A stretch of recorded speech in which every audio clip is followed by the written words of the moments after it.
السلام عليكم ورحمة الله وبركاته.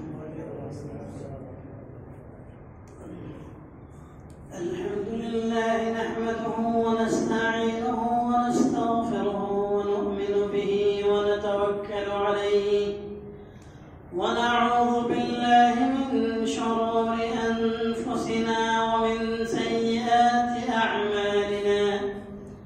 من يهده الله فلا مضل له ومن يضلله فلا هادي له، ونشهد أن لا إله إلا الله وحده لا شريك له، ونشهد أن محمدا عبده ورسوله صلى الله تعالى عليه وعلى آله وأصحابه وبارك وسلم تسليما كثيرا كثيرا. أما بعد، فأعوذ بالله من الشيطان الرجيم. بسم الله الرحمن الرحيم.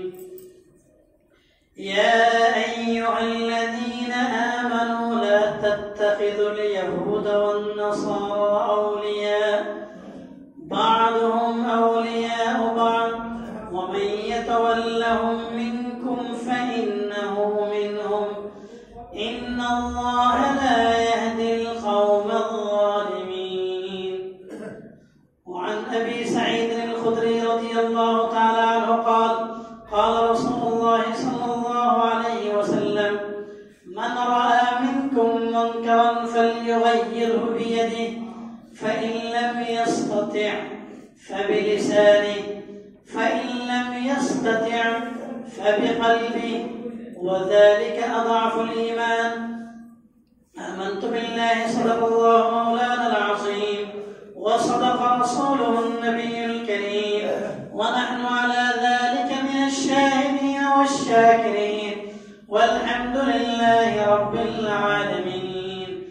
سبحانك لا علم لنا إلا ما علمتنا إنك أنت العليم الحكيم. شكر درشد پڑھیں. اللهم صل على محمد وعلى آل محمد كما صليت على إبراهيم وعلى آل إبراهيم إنك حميد مجيد. اللهم بارك على محمد وعلى آل محمد كما باركت على إبراهيم وعلى آل إبراهيم إنك حميد مجيد. मुसलमानों नगबराओ, खुदा की शान बाकी है, अभी इस्लाम जिंदा है, अभी कुरान बाकी है। अल्हम्दुलिल्लाह सुम्मा अल्हम्दुलिल्लाह। আল্লাহ সুবহানাহু ওয়া তাআলার দরবারে অসংখ্য অগণিত অসীমিত শুকরিয়া আদায় করছি, কারণ আল্লাহ সুবহানাহু ওয়া তাআলা আমাদের মতো কিছু গুনাহগার বান্দাদেরকে আজকে একটি পবিত্র দিনে দুনিয়ার সমস্ত জাগতিক কাজ থেকে কিছুক্ষণ সময়ের জন্য বিরত রেখে তার ঘরে এসে তার ইবাদত করার সুযোগ করে দিয়েছেন। তাই সকলে শুকরিয়া আদান করে আলহামদুলিল্লাহ। সাথে সাথে আকায়ে নামদার তাজদার মদিনা সাইয়্যিদুল কাউনাইন ওয়াস সাখলাইন শফিউল মুযনিবিন হাবিবে কিবরিয়া হযরত মুহাম্মদ মুস্তাফা আহমদ মুজতবা সাল্লাল্লাহু আলাইহি ওয়াসাল্লামের পবিত্র রোজা মুবারকে আমাদের মতো গুনাহগার গোলামদের পক্ষ থেকে লক্ষ কোটি গুণ দরুদ শরীফের হাদিয়া প্রেরণ করছি। আল্লাহ সুবহানাহু ওয়া তাআলা যেন কাল কিয়ামতের দিন এই দরুদের ওসিলায় আমাদের সকলকে বিনা হিসাবে জান্নাত দান করে দিন। সকলে বলি আমিন। মূল আলোচনাতে যাওয়ার পূর্বে খুতবার মধ্যে একটি কোরআন শরীফের আয়াত তেলাওয়াত করা হয়েছে আর একটি হাদিস শরীফ পাঠ করা হয়েছে। প্রথমে আমরা কোরআন শরীফ এবং হাদিস শরীফের অর্থ, কোরআন শরীফের আয়াতের অর্থ, হাদিস শরীফের অর্থ আমরা জানবো। এরপরে ইনশাআল্লাহ আমরা মূল আলোচনা থেকে ফিরে যাব। সূরা মাইদা কোরআন শরীফের একটি সূরার নাম। এই সূরার মধ্যে 120টি আয়াত রয়েছে। এই সূরার 51 নম্বর আয়াত পাঠ করা হয়েছে।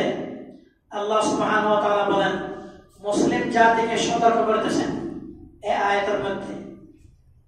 আল্লাহ সুবহানাহু ওয়া তাআলা বলেন, ইয়া আইয়ুহাল্লাযীনা আমানু, হে আমার ঈমানদার বান্দাগণ, হে ঈমানদার বান্দাগণ, লা তাত্তাখিযুল ইয়াহুদা ওয়ান নাসারা আউলিয়া, ইহুদি সম্প্রদায় আর খ্রিস্টান সম্প্রদায় এই দুই গোষ্ঠীর সাথে, এই দুই গোষ্ঠীকে তোমরা বন্ধুরূপে গ্রহণ করো না। অর্থাৎ ইহুদি সম্প্রদায় আর খ্রিস্টান সম্প্রদায় এই দুই সম্প্রদায়ের সাথে ফ্রেন্ডশিপ করো না, গলায় গলায় হাত দিয়ে চলো না। আল্লাহ পাকের কথা। এই ঈমানদারগণ, ইহুদি জাতি, খ্রিস্টান জাতি, এই দুই জাতিকে লা তাত্তাখিযু আউলিয়া, বন্ধুরূপে গ্রহণ করো না, তাদের সাথে বন্ধুত্ব করো না। কারণ কি?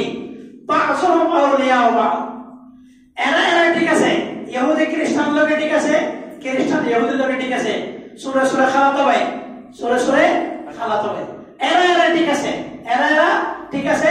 সুতরাং এই দুই জাতির সাথে বন্ধুত্ব করা চলবে না, কারণ এরা ঠিক আছে। আপনার বিপদের সময় তারা এক হয়ে যায়, আপনারা সংখ্যা দিবেন,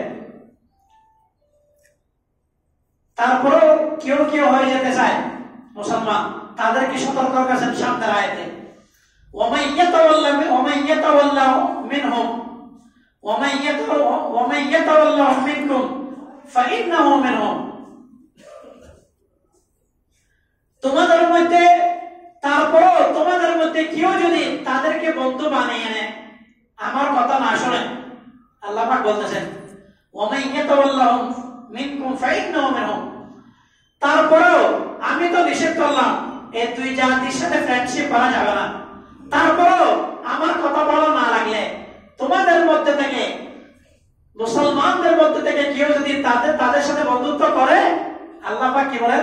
ফাইন্নাহু মিনহুম, সে তাদের দলের অন্তর্ভুক্ত হিসেবে গণ্য হবে। নাউযুবিল্লাহ। আল্লাহর কথা, আমার আপনার কথা নয়, নরমাল মানুষের কথা নয়, আল্লাহর কথা। আল্লাহ পাকের কথাকে বৃদ্ধাঙ্গুলে দেখি আল্লাহ পাকে মানা করেছেন বন্ধুত্ব না করতে, তারপর আমি করবো কি হয়েছে? তো আল্লাহ পাক বলেন ফাইন্নাহু মিনহুম, তুমি তোমার নামের তালিকা তাদের দলে অন্তর্ভুক্ত হয়ে যাবে। ইন্নাল্লাহা লা ইয়াহদিল কওমাজ যালিমিন, এই কথার মধ্যে কোনো সন্দেহ নেই। আল্লাহ পাক জালেম জাতিকে, সীমা লঙ্ঘনকারী জাতিকে আল্লাহ পাক হেদায়েত দেন না। আল্লাহ পাক সীমা লঙ্ঘনকারী জাতি ইহুদি খ্রিস্টানদেরকে হেদায়েত দেন না। তুমি যদি তাদের সাথে ফ্রেন্ডশিপ করো, তুমি হেদায়েত পাবে না। এই গেল আয়াতের অর্থ। এই আয়াতটা কেন পড়া হয়েছে, এই আজকের বিষয় এই আয়াতে একটু পরে বুঝতে পারবেন। এরপর একটা হাদিস শরীফ তেলাওয়াত পাঠ করা হয়েছে খুতবার মধ্যে, হযরত আবু সাঈদ খুদরি রাদিয়াল্লাহু তাআলা আনহু থেকে বর্ণিত। তিনি বলেন, নবী করিম সাল্লাল্লাহু আলাইহি ওয়াসাল্লাম ইরশাদ করেছেন, মান রাআ মিনকুম মুনকারান, তোমাদের মধ্যে যে কেউ, মুসলমান জাতিকে সম্বোধন করে বলা হচ্ছে, তোমাদের মধ্যে যে কেউ সমাজের মধ্যে মুনকারান, গর্হিত কাজ, শরীয়ত বিরোধী কাজ দেখে, সমাজের মধ্যে শরীয়ত বিরোধী কাজ চলতেছে, এরকম যদি কেউ দেখো, তাহলে তোমার জন্য তিনটা রাস্তা খোলা আছে। শরীয়ত বিরোধী কাজ তো সমাজ অনেক আছে, জেনা, ব্যভিচার, গান বাদ্য, বিভিন্ন ধরনের অনেক লম্বা লিস্টি। তোমাদের মধ্যে থেকে কেউ যদি সমাজে শরীয়ত বিরোধী কাজ দেখে, তাহলে তার জন্য তিনটি রাস্তা খোলা আছে। এক নম্বর, ফালিয়ুগাইয়িরু বিয়াদি, সে যেন কঠিন হস্তে ওই কাজটার বিরুদ্ধে রুখে দাঁড়ায়, কাজটার বাধা দেয় কঠিন হস্তে। ফালিয়ুগাইয়িরু বিয়াদিহি, তোমাদের মধ্যে কেউ যদি সমাজে শরীয়ত বিরোধী কাজ দেখে, তাহলে তোমার কাজ কি হবে? প্রথম ফালিয়ুগাইয়িরু বিয়াদিহি, সাথে সাথে দাঁড়িয়ে যেতে হবে কঠিন হস্তে, তাকে তার বিরুদ্ধে দাঁড়াতে হবে, প্রতিবাদ করতে হবে, হ্যাঁ, ঠিক করে দিতে হবে জিনিসটা, সমাজের বেঠিক জিনিসটাকে ঠিক করে সুন্দরভাবে জিনিসটা প্রতিষ্ঠিত করে দিতে হবে। এক নম্বর, হুজুর আমি তো হাতে পারবো না, আমার এত সাহস নেই। ফাইলাম ইস্তাদে, কেউ যদি কঠিন হস্তে বাধা দিতে না পারে, হ্যাঁ, তার জন্য 2 নম্বর রাস্তা। ফাইলাম ইস্তাদে, কেউ যদি কঠিন হস্তে বাধা দিতে না পারে, এত বুকে সাহস নেই, তাহলে সে কি করবে? ফাবিলিসানে, সে কঠিন কঠিন ভাষায় সে মুখে বাধা দিবে, বক্তব্যের মাধ্যমে বাধা দিবে।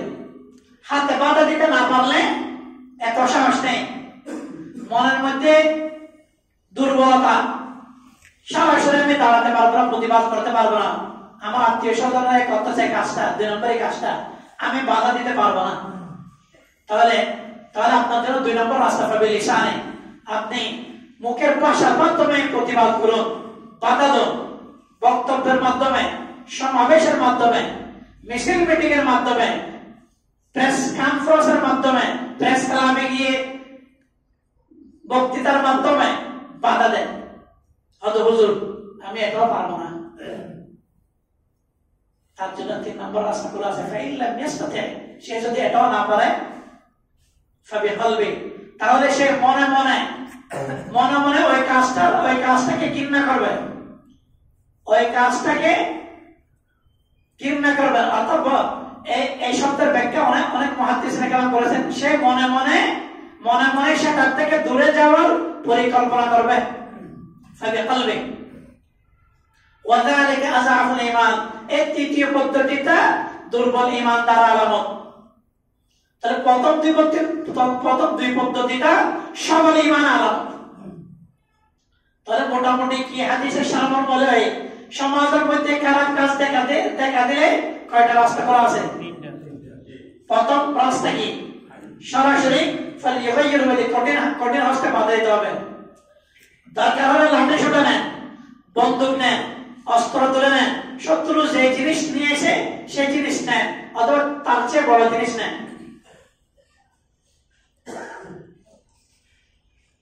বিভিন্ন জায়গায় হয়তো মসজিদের পাশে গান চলতেছে, তারা গিয়ে ধামধম প্রথমে মানা করছে, মা নেই, গিয়ে বস ফাবিলিসানে হাত দিয়ে একদম মাঠ করে দিয়েছে। এই বাংলাদেশের বিভিন্ন জায়গায় ঘটনা ঘটছে, সিনেমা হল মসজিদের পাশে, তাদেরকে নিষেধ করা হয়েছে, মানা নেই, তাই হাদিস মতো আমল করেছে, গিয়ে ফাবিলিসানে কঠিন হস্ত দমন করছে। সিনেমা হল তো আমার চাচা বাপ চাচারা করছে, তাহলে আপনি হুজুরের টানে ওয়াজ করাই দেন ফাবিলিসানে, বক্তব্যের মাধ্যমে। হুজুর দিয়ে আমার বড় হবে না হুজুর, তাহলে অন্তত আপনি সেখানে গিয়ে না মনে আপনি মন দিয়ে কল্পনা, মন দিয়ে আপনি কৌশল অবলম্বন করেন। এই মন দিয়ে কৌশল, সেখান থেকে দূরে থাকার মন দিয়ে কৌশল অবলম্বন করেন। এই 3য় পথটা হচ্ছে কি? দুর্বল ঈমান আলামত। আপনি যে একজন ঈমানদার আল্লাহর বান্দা, এটার 3 নম্বর পরিচয়, একবারে 3 নম্বর, মানে 3rd ক্লাসের ঈমানদার আপনি যদি 3য় নম্বরটা করেন। যদি প্রথমটা করতে পারেন 1st ক্লাসের ঈমানদার, দ্বিতীয়টা করতে পারলে 2nd ক্লাসের ঈমানদার, তৃতীয়টা যদি করতে পারেন 3rd ক্লাসের ঈমানদার। এখন আপনারাই সিদ্ধান্ত নিন, সমাজের মধ্যে এরকম কাজ যখন হয়, আপনারা কোন শ্রেণীর ঈমানদার হবেন? যাই হোক, কোরআন শরীফের আয়াত তেলাওয়াত করা হয়েছে, হাদিস শরীফ পাঠ করা হয়েছে। কোরআনের মধ্যে বলা হয়েছে, কোরআন শরীফের আয়াতে বলা হয়েছে ইহুদি খ্রিস্টানদের সাথে কি করা যাবে না? বন্ধুত্ব করা যাবে না। আর হাদিস শরীফে বলা হয়েছে কোন এরকম গর্হিত কাজ সমাজের মধ্যে প্রকাশিত হলে, ঘটলে, দেখা দিলে, তাহলে আপনার জন্য 3টা রাস্তা খোলা আছে।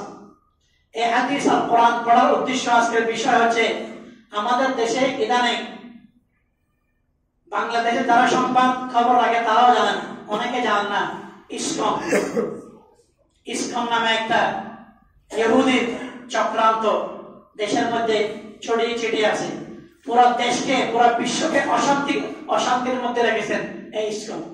আজকে আমরা সংক্ষিপ্ত ভাবে জানবো ইসকনটা কি জিনিস। না জানলে ঘৃণা করবেন কেমনে, কঠিন হস্তে দমন করবেন কেমনে, বক্তব্যের মাধ্যমে দমন করবেন কেমনে, মনে ঘৃণা করবেন কেমনে যদি না জানেন, কিভাবে করবেন?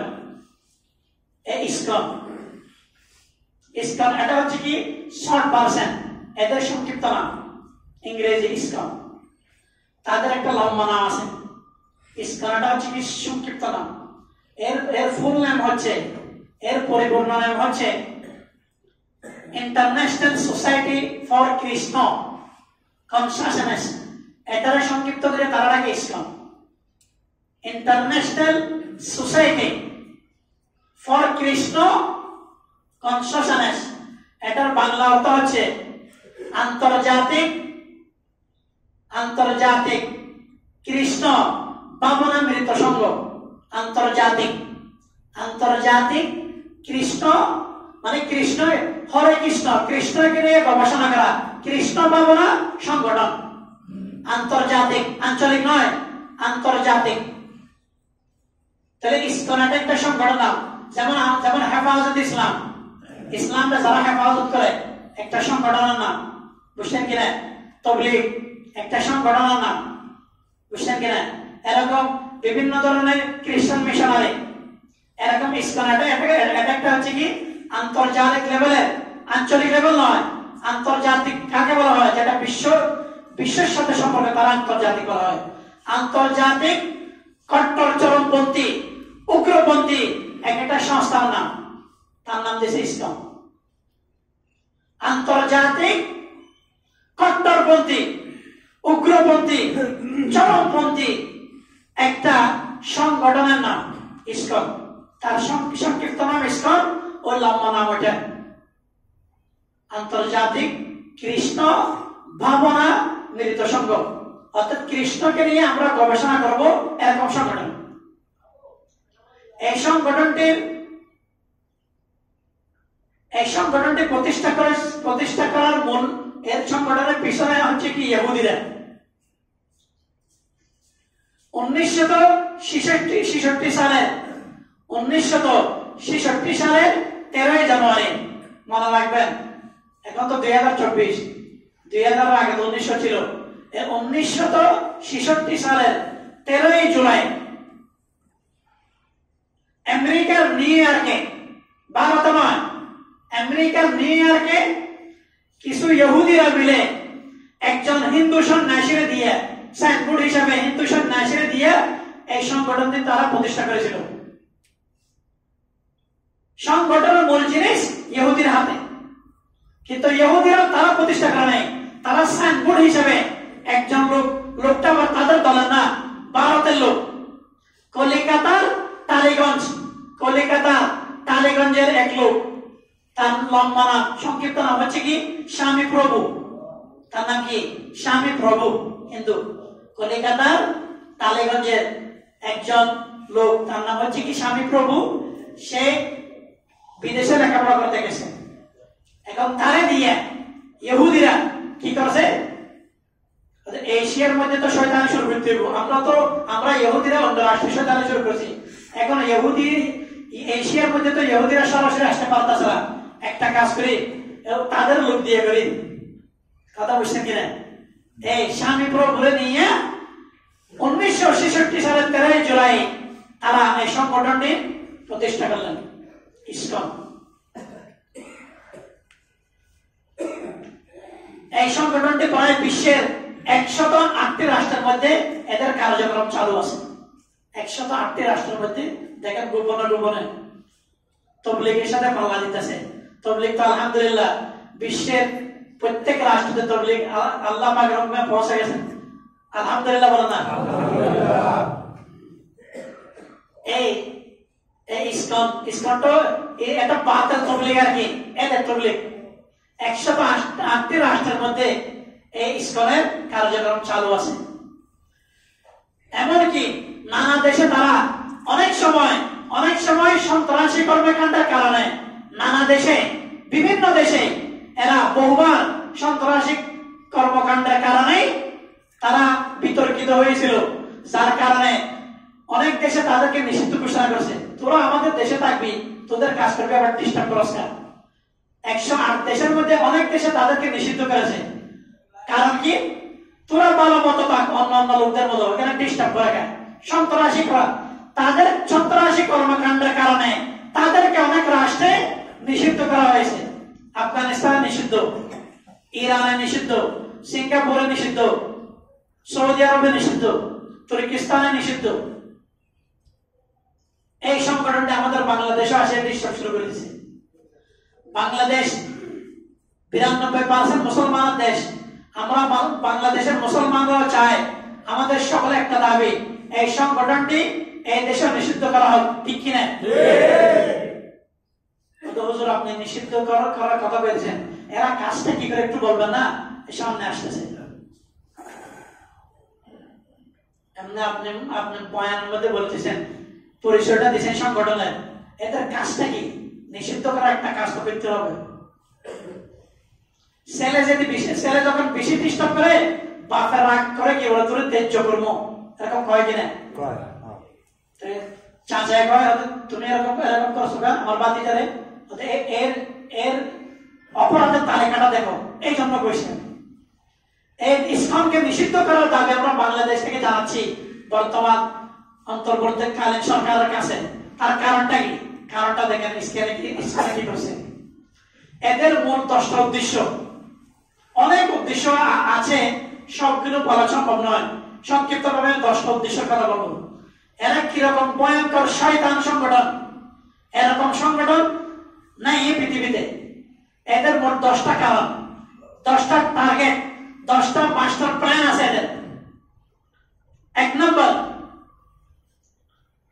এদের একটা স্লোগান আছে, নির্যাতন করে।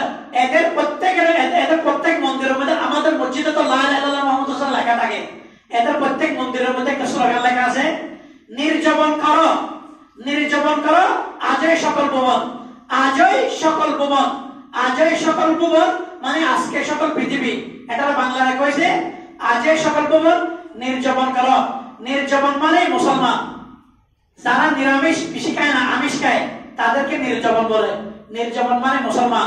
তাহলে তারা যদি এভাবে লিখতো, মানে আজকে পৃথিবী থেকে সকল মুসলমান লেখো, এটা লিখে দিলে তো সবাই ধরবে, কিন্তু তারা শয়তানি করিয়া বাংলা শব্দ পাল্টে দিয়ে তারা তাদের মন্দিরের মধ্যে লিখছে কিভাবে, নির্যাতন করো, নির্যাতন করো আজই সকল ভুবন।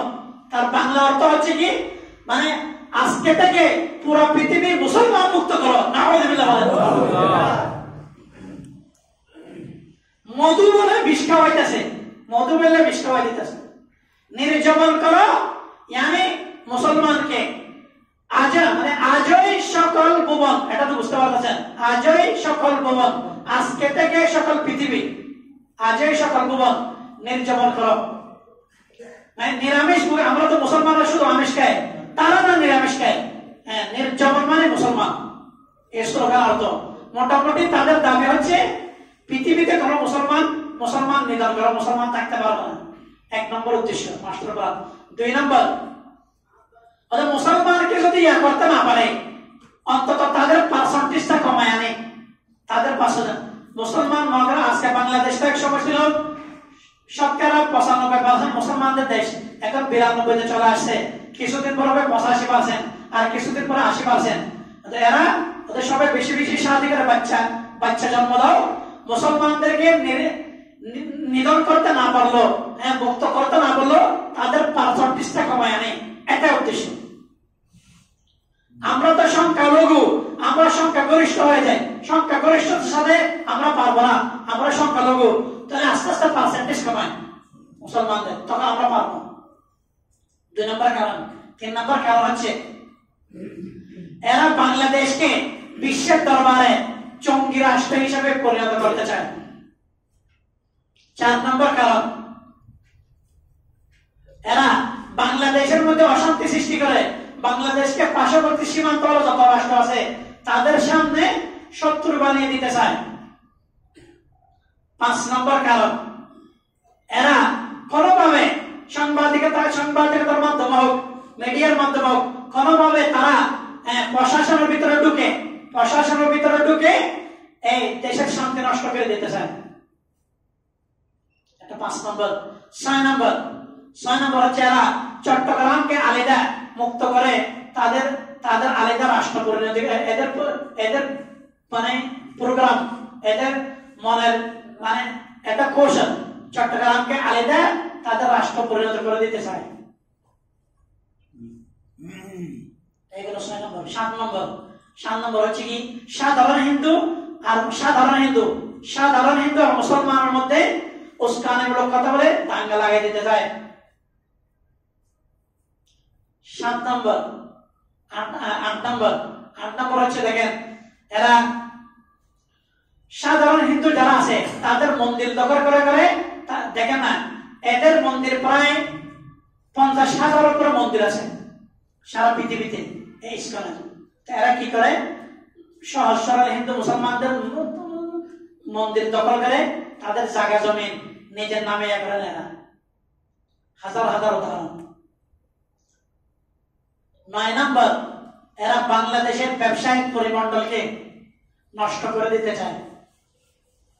10 নম্বর, এরা বাংলাদেশের যুবক যুবতী ছেলে মেয়েদেরকে প্রেমের প্রস্তাব দিয়ে, হ্যাঁ এদের মেয়েরা ছেলেদের মুসলমান ছেলেদের প্রেমের প্রস্তাব দেয়, এদের ছেলেরা মুসলমান মেয়েদেরকে প্রেমের প্রস্তাব দিয়ে হিন্দু বানানোর মিশন এই দেশে বাস্তবায়ন করতে চায়।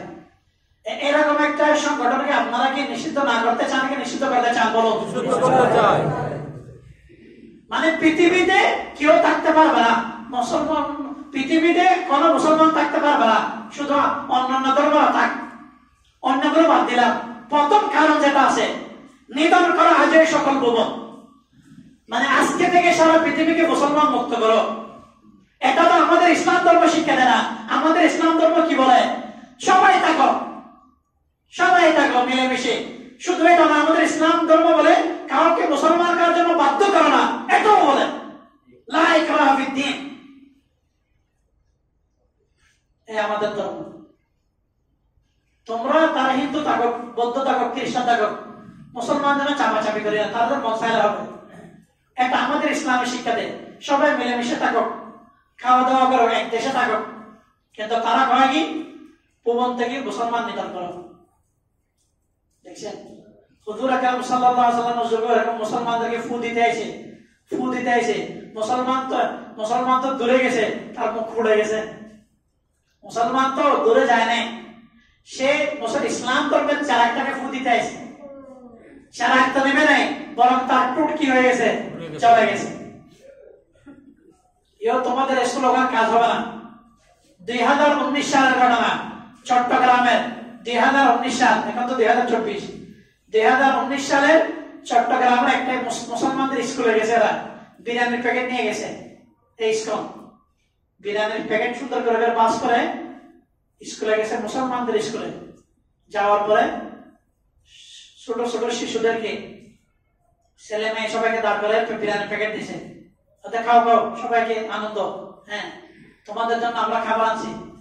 ছোট ছোট বাচ্চারা খাবার পাইলে তো লাভ দেয়, সবাই খাইছে। খাওয়া দাওয়ার পরে তাদের গুরু, এই চিন্ময় দাসের মতো গুরু, এই বর্তমান যে ধরা গেছে চিন্ময় দাস, তাদের মতো একজন গুরু, হ্যাঁ তোমাদেরকে খাবার দিছে না, হ্যাঁ খাবার গুলো কে দিছে, আমার মুখে মুখে বলো। খাবার করে দিছে জয় শ্রীরাম, হরে কৃষ্ণ দিছে বলো। মুসলমানদের ছোট ছোট বাচ্চাদের মুখ দিয়ে ওই শব্দটা বাইর করেছে, নাউযুবিল্লাহ। আমাদের মুসলমান, আমাদের ইসলাম ধর্মের মুসলমানরা বিরিয়ানির প্যাকেট গিয়ে তোমাদের মন্দিরে তো কোনোদিন যায় নাই। তোমাদের মন্দিরে গিয়ে বিরিয়ানি খাওয়ানোর পরে সবাই মুখ দিয়ে আল্লাহ বলো, এরকম তো বলে নাই। এটা আমাদের ইসলামের শিক্ষা নয়। ইসলাম ধর্ম সারা ধর্ম, সেই জন্য তো আল্লাহ পাক নিজে বলেছেন, কোন ধর্মের কথা বলে নাই।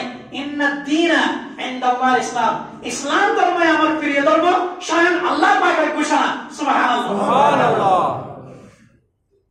সেই জন্য ইসলাম এই খবিস সংগঠন, এই শয়তান সংগঠন, একে আমরা বাংলাদেশ থেকে কি চাই, নিষিদ্ধ।